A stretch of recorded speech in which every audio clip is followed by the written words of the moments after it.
No. What track on the album do you think will surprise people the most?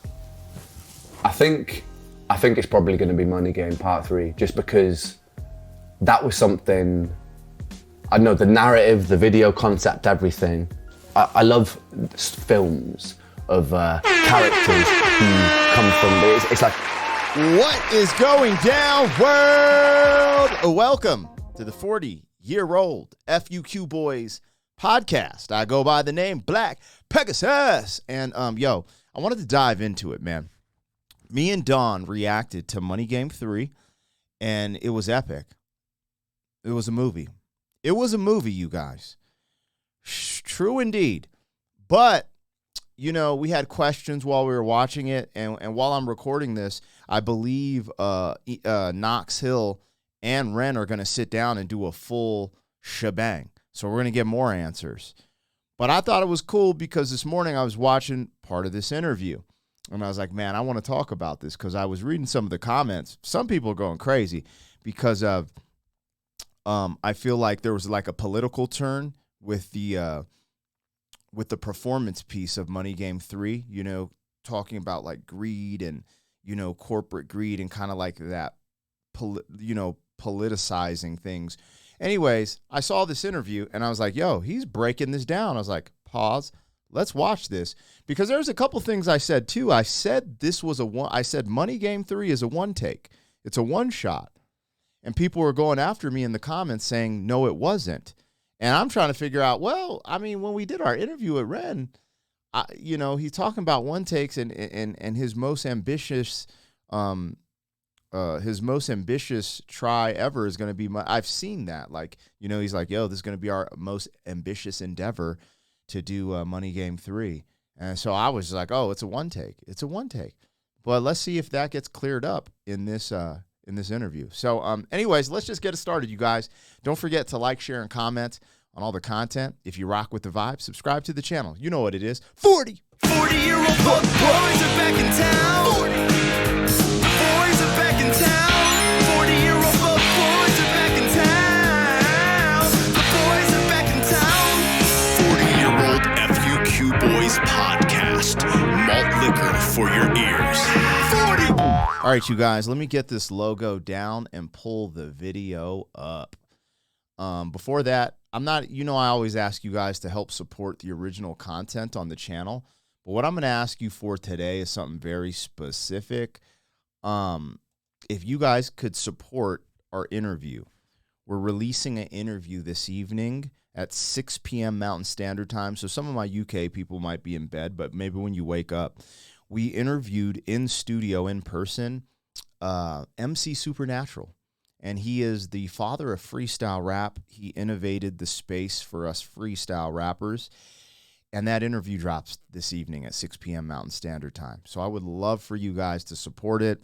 He freestyles multiple times in the interview. It's a 2-hour interview, but there's so much history, hip-hop history, how he met Biggie, when he battled Eminem's best friend Proof. Will he work with Harry Mack? I mean, it's really a good, insightful, in-depth interview. And it was a bucket list item for me. I looked up to Supernatural, MC Supernatural growing up. That's actually what got me into freestyling. MC Supernatural, MC Juice, and Idea. So I would love for you guys to check that out. And without further ado, though, let's dive into this part of this interview. Now, let's show some love. This is NME, right? The channel. So if you guys want to support them and subscribe, or at least check out this full interview, I believe there was another interview that dropped, and they're dropping this in pieces. I'm not sure, but I saw something from their channel before as well. However, this just dropped like an hour ago, and I was like, oh, tight, let's get it. But yeah, show them love on their page, because I'm not going to watch the whole interview out of respect for their content, and it's 34 minutes long. But I think there's a lot of things that he addresses in here other than this, but I thought it was really cool because he specifically addresses Money Game 3, and I want to get into this. I was actually surprised because normally our reactions, when we do our reactions, the comments kind of steer one direction. But for our Money Game 3 reaction, the comments are everywhere. Like, I'm seeing stuff about, And the other thing is people, when we react, like, we like to have a little humor in our stuff. I noticed because I said Hunter Biden vibes, because of this current state of America, just certain things that me and Don are just having a good time. And some people getting so triggered. It's hilarious. I forget that people are like, a lot of people, I forgot there was like a handful of people who were saying that they thought a portion of Money Game 3 was about Donald Trump. And I'm like, you really must have Trump derangement syndrome if you think Ren is just writing a song about Donald Trump. Like, I'm like, come on, you guys. Like, it's bigger than that. It's bigger than Donald Trump. It's big. It's like, we'll just have the conversation here. You know what I'm saying? But I was just like really surprised how many people tapped in saying that as well. I was like, there's no way Ren's writing a piece that is going to stand the test of time and be timeless. It has to fundamentally be a story about cycles and things that repeat in history and things like that. Now, if maybe you think that story connects or is relatable with a Faux Five or DT, whoever you want to call them, or JB, being Joe Biden, or then take it to GB or Baraki, Obama's, all these people, cool. But I'm just saying, I was kind of surprised at the comments because it's kind of like, it was kind of a little bit of a war zone. So, I'm hyped though, because I like that. I like when people start talking and saying what they really feel and their opinions. But let's get it, man. Let's get into this Money Game 3 breakdown by Ren himself. I don't know. What track on the album do you think will surprise people the most? I think it's probably going to be Money Game Part 3, just because that was something, I know, the narrative, the video concept, everything. I love films of characters who come from, it's like a growth journey where like, or a series like Breaking Bad or Scarface, or where you have this journey from innocence to corruption, and so much so that like when it's a bit of a villain character, you almost feel empathy for them, even though that like by the end of it you're like, this guy's a dickhead.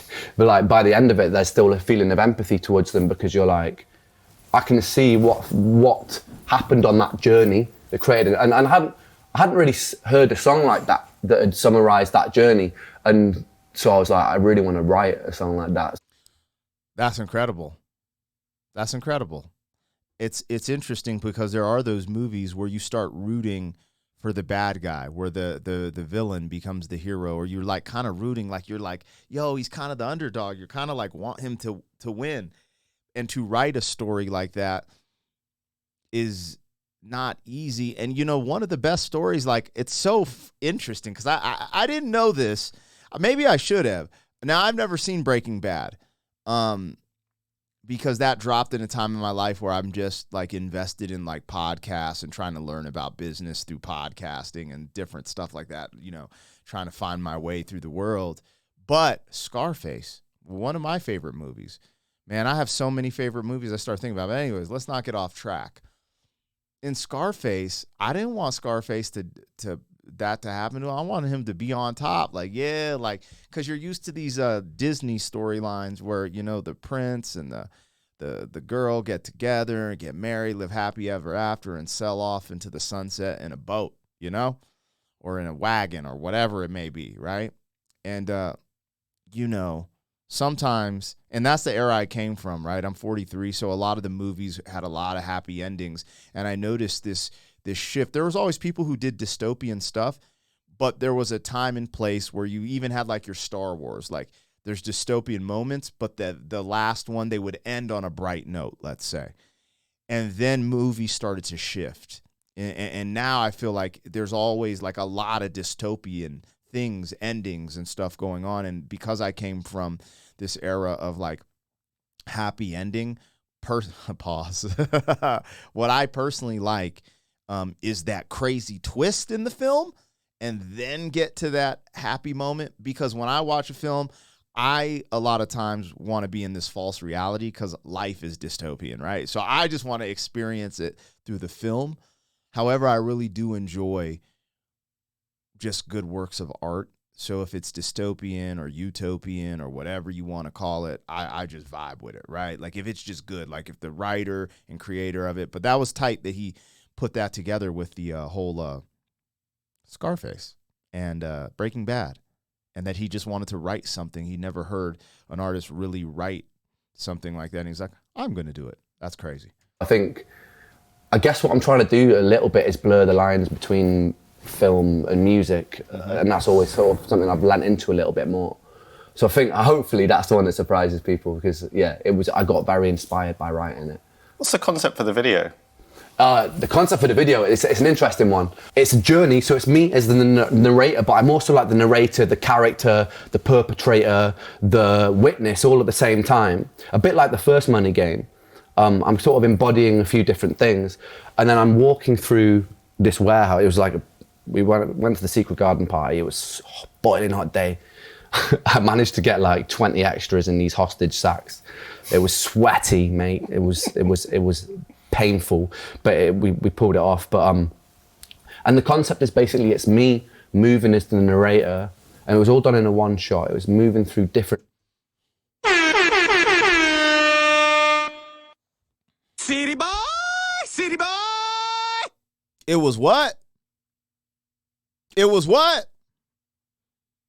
What'd you say, Ren? It was all done in a one shot? What? Hold up, Ren. It was all done in a what? Hold up.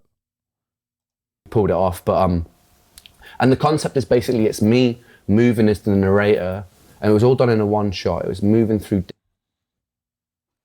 A one shot, huh? What's a one shot, you guys? Let me know.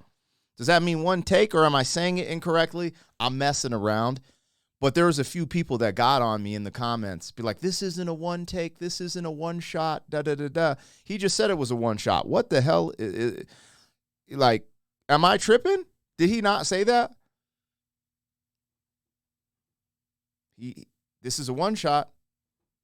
Okay, vindication, Black P. Because I'll be taking mad L's. And when I take the L's, I'm like, yeah, they got me. But sometimes I got to get petty. Now, watch this come back, because I miss. They're like, oh, actually, a one shot is different than a one take, and da-da-da, which is possible.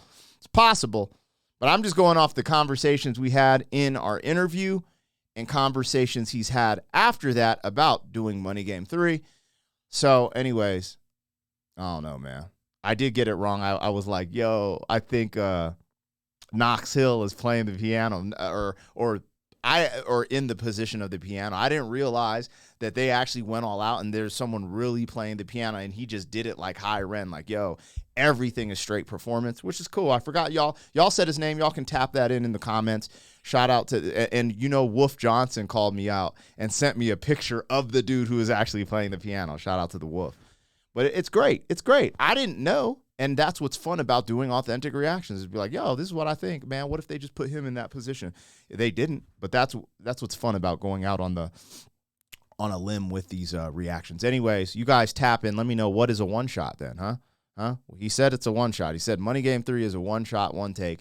When I said that in our reaction, I'm getting heat in the comments. This isn't a this. They did this. They did that. And what I personally thought was, they had an ill camera, because I've been on sets of movies and different things. Now, have I been in a movie? No, but there are big cameras that they can use, like, that can like swivel, like you can either do handheld or they have a crane, and then the producer or whatever you call them that's running it is like helping the crane. Like, there's just different ways of doing it. Now, like I told y'all, Joey Sparks is probably gonna have a better answer for this. But I've been on mad sets of like music videos, movies, just because of some of my ties in the industry. So I've seen different like works with cameras and like those slider things and the cranes, and I've seen it be on a stick that swivels. Like, I've seen a bunch of different stuff. Now, I haven't seen everything, but I've seen enough to be like, oh, this could be done with a one shot if you have a strategy on how you move, like swivel it here, then all right, we're going in here, and then we're going to, all right, people are coming in. Like, it's very possible. It's just very intricate. So anyways, holla at your boy, man. Let me know. Did I get it wrong? Was it a one take? Was it a one shot? Isn't one shot mean a one take? Holler at your boy. Let's go.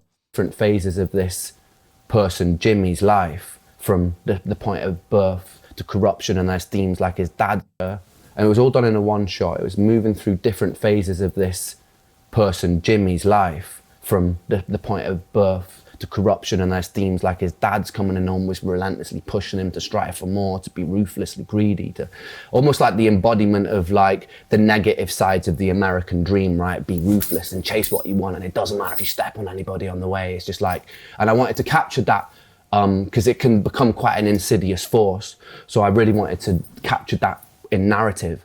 And yeah, so the video he's moving through, and some of the stuff we pulled off on the video, because I think it's out by the time this interview comes out, right, was really cool. Like the Secret Garden Party guys were wicked, because it'll be like, I'll be like, so before we get into this, because it sounds like he's going to start talking, and shout out, the Secret Garden Party, there's some type of event tonight, so shout out to that for all the people, because I believe that's in the UK, right?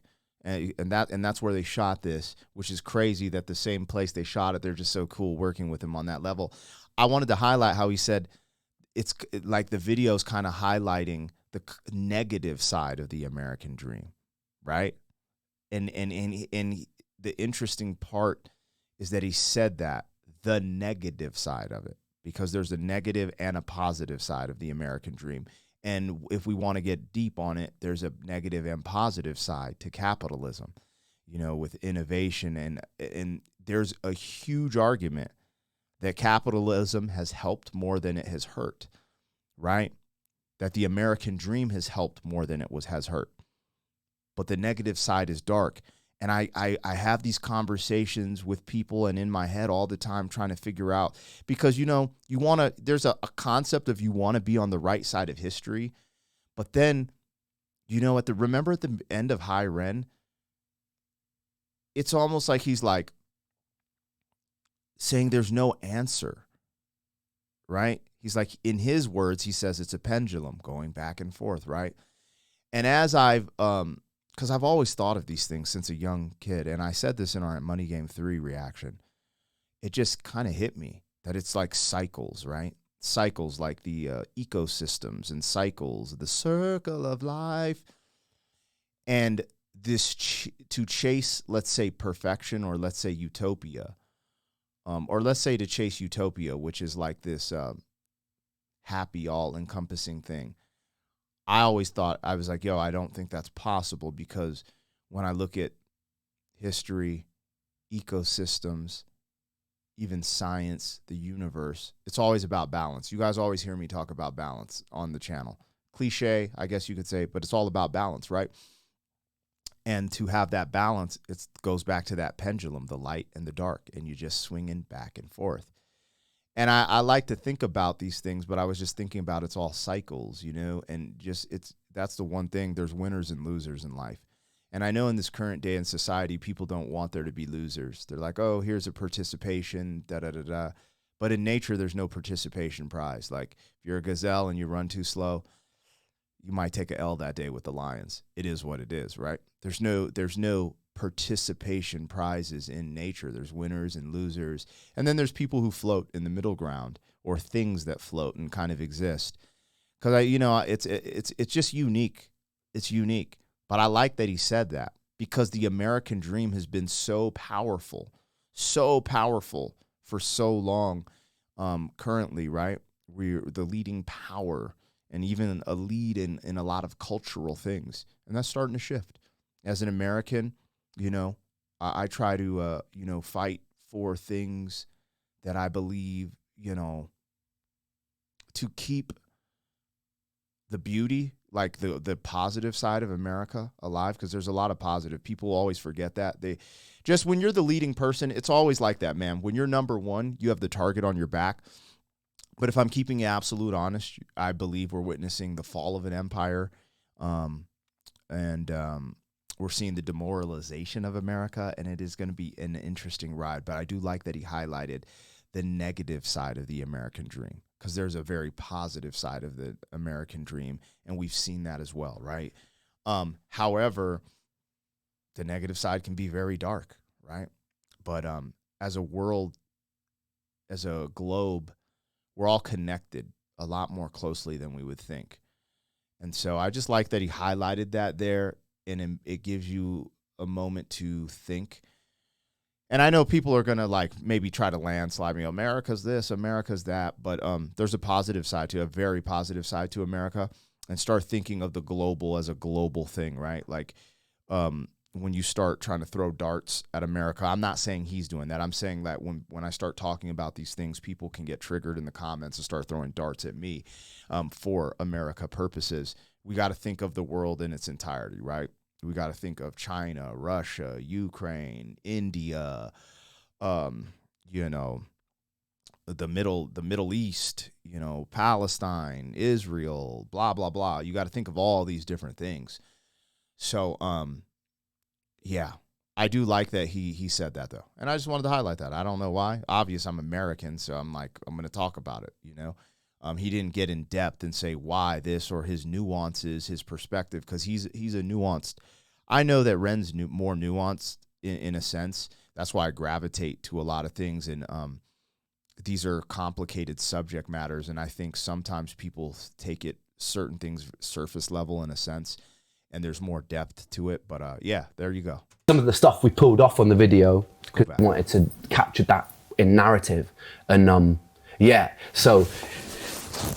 The video he's moving through, and some of the stuff we pulled off on the video, because I think it's out by the time this interview comes out, right, was really cool. Like the Secret Garden Party guys were wicked, because I'll be like, can we make it rain inside? And they were like, yeah, we could probably figure out how to do that. So I was like, cool. And then they go off for like 2 hours, fashion together something out of hose pipes and just make this indoor rain machine.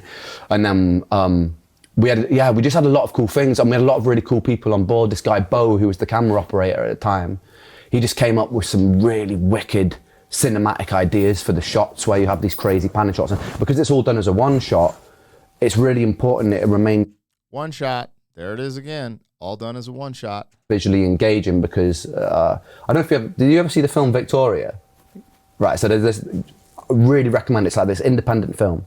And it's all done in a one take. It's 2.5 hours. Is it the German film? Yeah, I have seen it. Yeah, It's amazing. It's incredible. I'm sleeping. I need to see Victoria, because he mentioned that in our interview as well, and I still haven't seen it. I got to look if it's on like one of these freaking streaming things that I have, because I watched Quadrophenia, and that was bananas. But what was crazy is after I watched it, I hit up Ren, and I was like, yo, I just watched Quadrophenia. This is wild. And then he hits me back. He's like, yo, that actually happened for real. I was like, no way. And then he sent me links to YouTube footage of those riots in Brighton. And I was like, no way. That blew my mind. That was tight. Victoria. Oh, yeah. Mate, that's almost what inspired me because I do a lot of one take stuff now in my work. I remember coming out of that, because my mate was like, oh, do you want to come watch this film? I didn't ask him anything about it. I think that was almost better. And I came out the cinema like, what the did I just see? It was so good. Like, and you forget sometimes that you're watching a one take, and then that, I feel like when it's simple like that, you almost become more invested in the story, because you can have music videos where there's so much going on and there's flash and cutting from scene to scene, high budget, this, building blows up. I'm on top of a skyscraper with a helicopter. But like, when you refine and simplify these stories and you're just there on that journey, which I thought Victoria did really well, I feel like there's something a lot more human about it, and that's what I love.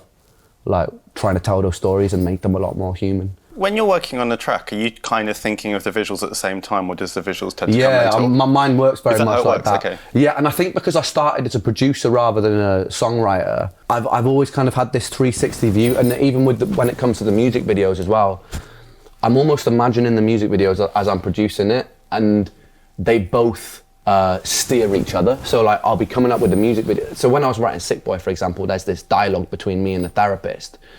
And the reason that came about is because I was like, this would look wicked on a music video. So it's almost like the visuals dictate the story. And the same with Money Game Part 3.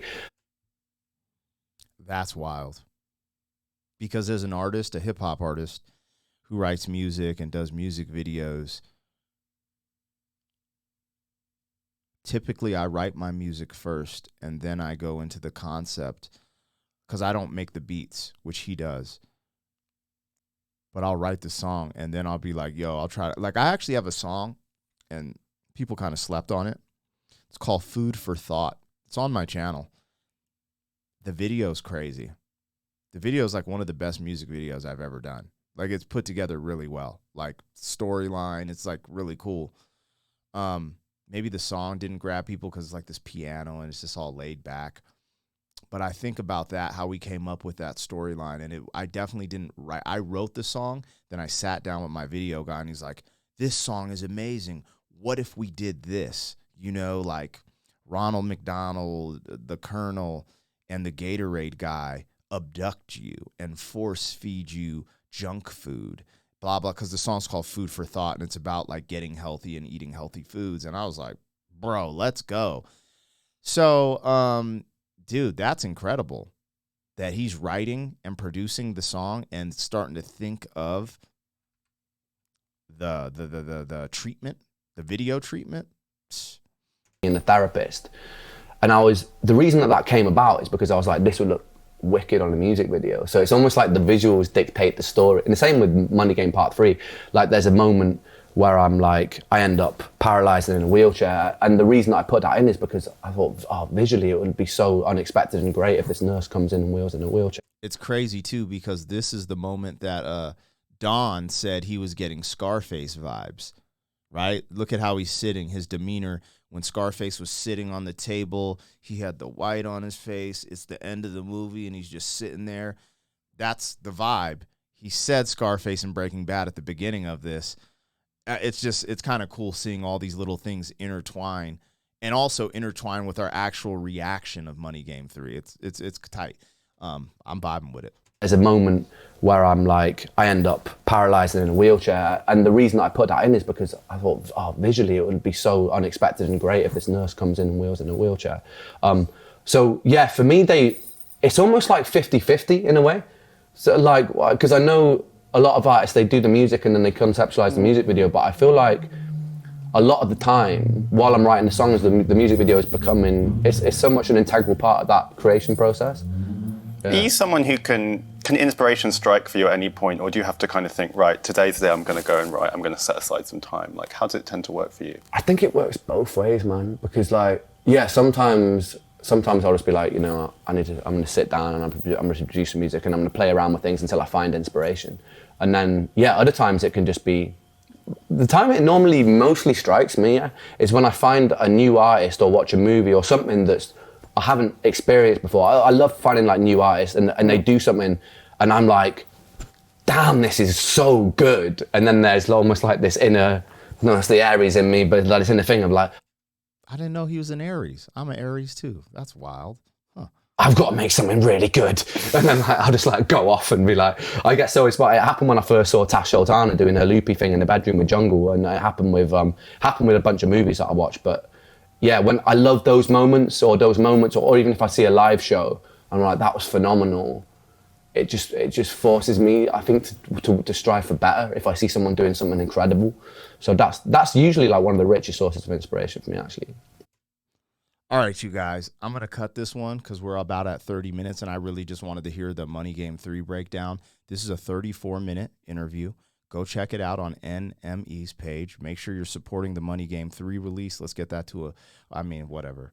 I was going to say 1 million views, but I never care about numbers, statistics, or stats. It's funny because me and Ren have these interesting parallels in the sense of what he said struck me, because that's what always got me to write. Like when I get in my bag back in the day, for example, I'll hear like Cannabis going crazy or Eminem, and I would just be like, yo, I got to go write. I got to write some bars that are like very high level, like punchline metaphorically, right? Chino XL, I'm like, oh my God, did you hear that? It inspires me. I'd go to shows and see Tech Nine, and I'd be like, I have to work on my show, or see all the crowd. Like, it inspires you as an artist. Now, I was more inspired in my youth from my 20s to my 30s. In my 40s, I'm a little more money driven, which sometimes it's sad, sometimes it's good, because all I want to do is provide for my family. I want to create stability and some type of legacy without being greedy, being very generous and trying to give back to the community and the world. But when you go so long just living on the edge, being poor, being broke, being in debt, which I've been all of those. As I became a man and as I had a child, it all switched. And I was like, I need some stability for my child. I need to leave them legacy. And so that's really the vibe I'm on, which takes from my creative process, right? Instead of focusing on writing and creating art, a lot of times I'm in business meetings or signing contracts, etc. That kind of breaks my heart hearing this conversation, because there's a part of me that yearns, and I always tell you guys, yo, would you please support the original content so we could create more? Because essentially, if my original content was creating an avenue for me to live off of, I would just totally dive into it. But I'm not blaming you guys, because essentially your content has to be reaching people, right? It's what he did with High Ren. It changed the game for him. You need to be able to, like, what I'm basically saying is, like, maybe my music isn't good enough, and maybe I need to keep working at it. But at this point in my life, I'm just I'm also very success oriented and money motivated. I'm not 100% creative. And I've always kind of been like that way. For y'all that don't know, like, I've been in and out of the streets kind of person, you know, hustling, bustling. Won't get into that story too much here, but so I've always rapped, and I always loved writing, and that was my artistic, poetic side. But I've always kind of had my feet dipping my toe in the streets a little bit. And now as a grown man, I would say the streets is the business and the industry side of, let's say, media or music. I throw concerts for a living, you know, a bunch of different things. So it's interesting, but hearing him speak just brings me back to my youth. And it also inspires me to be like, yo, man, that's why I love coming on the channel and freestyling, because that is a way of demonstrating an art that I let go in my youth that I'm retaking up as a older brother. So anyways, this is a good ass interview, and it could get a crazy conversation really sparked up. But I wanted to tap on it because, you know, when we were doing the reaction, you know, I got a bunch of different takes from people in the comments. So I was like, yo, if Ren talked about it here, we gonna get into it, because, you know, people be kind of talking out the side of their mouth. And I was like, really, you guys? Like, I'm reading some of these comments. I'm like, bruh, really? And typically I don't read the comments. I didn't read none of them. And Don hit me up yesterday. Like, have you seen some of the comments in the Money Game 3 joint? I was like, nah, I don't really read the comments like that unless I'm looking for new content to react to. And he was like, yeah, they're saying this, that. I was like, really? So last night I got weak and I started scrolling. I started responding to a few of them. But then I was like, man, F all this, man. People, like, come on. I try to respond to the positive joints and the negative joints. But I just think it's funny, too. Like, I'm like, just who cares? Like, who does care? Like, this is just conversation, man. Anyways, shout out to all the people who's rocking with Ren. I hope you got his album. If you haven't, make sure you get it. Big week for him, big weekend. The garden party's tonight. I believe he's doing an interview or something with Knox Hill in a few as well. So tap in with bro, man. Tap in, show love, show support. This is his weekend. It's all aligned. You know, Friday the 13th, it's all aligned. You know what I'm saying? What's crazy is when I was driving here to record this, there's a eclipse. I was like, yo, what? I thought, I was like, oh, this is wild. This is wild. This is crazy. Today's October 14th, if you didn't know. So yeah, man, tap in. I'm tapping out of here, you guys. Hope you guys have a good weekend. If you would be so gracious, check out my interview with MC Supernatural. It drops this evening at 6 p.m. Mountain Standard Time. And I love y'all, man. Have a good one. Let me know what I got, what I missed, and enjoy your weekend as well. 40. Thank you for being some man. 40 years down the road, back again. FUQ, boy.